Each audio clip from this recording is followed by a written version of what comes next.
Hey guys, welcome to our channel. இன்னைக்கு வீடியோவில் நம்ம என்ன டாபிக் பற்றி பார்க்க போகிறோன்னா, நீங்கள் விரும்பக்கூடிய குறிப்பிட்ட பர்சன் கிட்டே இருந்து இன்ஸ்டண்ட்டாக கால் வர வைக்கக்கூடிய ஒரு சூப்பரான சிம்பிளான கால் மேனிஃபெஸ்டேஷன் டெக்னிக் தான் இந்த வீடியோவில் நம்ம பார்க்க போகிறோம். இதை நீங்கள் செஞ்சு முடிக்கிறதுக்குள்ளாடியே அந்த பர்சன் கிட்டே இருந்து உங்களுக்கு கால் வந்துடும். நம்ம சேனலை நீங்கள் இதான் ஃபஸ்ட் டைம் பார்க்குறீங்கன்னா மறக்காமல் சப்ஸ்கிரைப் பண்ணிக்கோங்க. பக்கத்தில் இருக்கக்கூடிய பெல் பட்டனையும் கிளிக் பண்ணிக்கோங்க.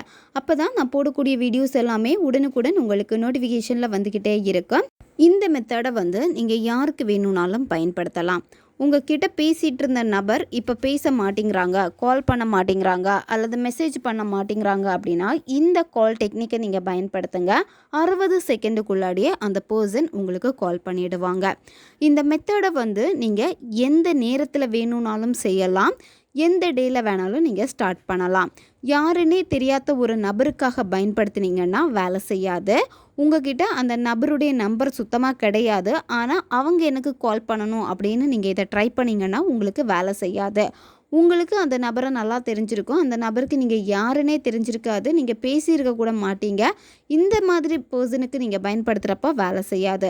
ஆல்ரெடி நீங்கள் பேசியிருக்கணும், பழகியிருக்கணும், நீங்கள் யாருன்னு அவங்களுக்கு தெரிஞ்சிருக்கணும். இப்படி இருந்தால் தான் இது உங்களுக்கு வேலை செய்யும். இந்த மெத்தடை நீங்கள் செய்கிறப்போ உங்களுடைய மனம் அமைதியாக இருக்கணும். நீங்கள் இந்த மெத்தடை செய்கிறதுல உங்களுக்கு முழு ஈடுபாடு இருக்கணும்.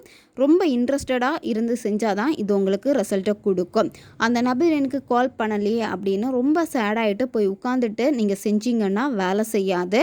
நீங்கள் அந்த பர்சனை நினைக்கிறப்ப ரொம்ப சந்தோஷமாக ரொம்ப ஹாப்பியான ஒரு மைண்ட் செட்டில் இருந்து பண்ணுறப்ப தான் இது உங்களுக்கு ரிசல்ட்டை கொடுக்கும்.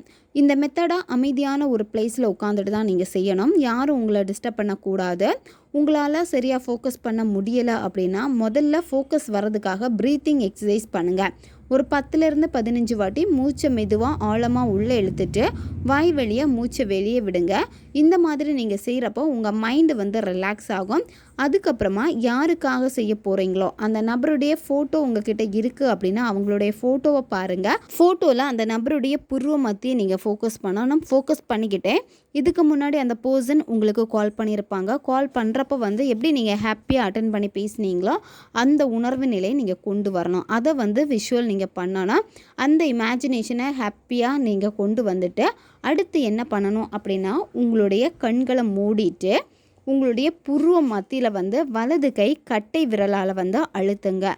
புருவ மத்திங்கிறது 2 புருவங்களுக்கு நடுவில் இருக்கக்கூடிய பகுதி தான் புருவ மத்தி.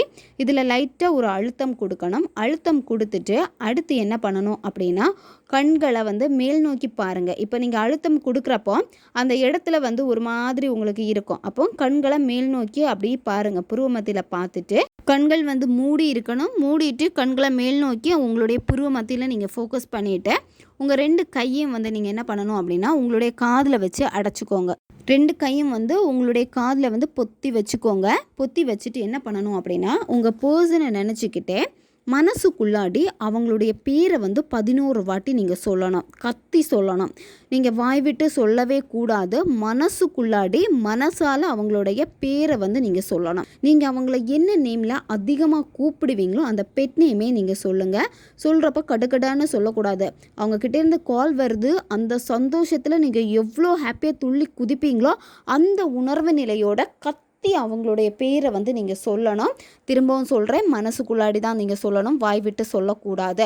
11 வாட்டி நீங்கள் சொல்லணும். சொல்கிறப்ப 2 கையும் உங்களுடைய காதில் தான் இருக்கணும். காதில் அடைச்சி வச்சுருக்கணும். கையை நீங்கள் ஓப்பன் பண்ணக்கூடாது. 11 வாட்டி அவங்களுடைய பேரை சொன்னதுக்கப்புறம் தான் நீங்கள் கையை காதில் இருந்து எடுக்கணும். இங்கேருந்து அவங்க பேரை சொல்லி நீங்கள் கத்துறப்பவே உங்கள் பர்சனுக்கு நீங்கள் அவங்கள கூப்பிட்ற மாதிரி இருக்கும். உடனே உங்களுக்கு கால் பண்ணுவாங்க அல்லது மெசேஜ் பண்ணுவாங்க.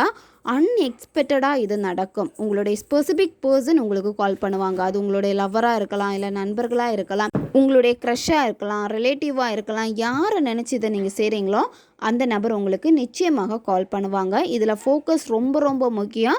நீங்கள் மனதை அமைதியாக்கிட்டு கரெக்டான அந்த எனர்ஜி என்ன அலைகளை கொடுத்து பண்ணுறப்ப தான் இது உங்களுக்கு வேலை செய்யும். அப்போ தான் அந்த நபர்கிட்ட உங்களுடைய எனர்ஜி அந்த வைப்ரேஷன் போகும். அவங்கக்கிட்ட போகலைன்னா கால் வராது. அதனால் கரெக்டாக ஃபோக்கஸ் பண்ணி நீங்கள் பண்ணுங்கள். இன்ஸ்டண்ட்டாக இது உங்களுக்கு ரிசல்ட்டை கொடுக்கும். ஓகே காய்ஸ், தேவைப்படுறவங்க இதை பயன்படுத்திக்கோங்க. அடுத்த ஒரு வீடியோ பதிவில் சந்திக்கலாம். நன்றி.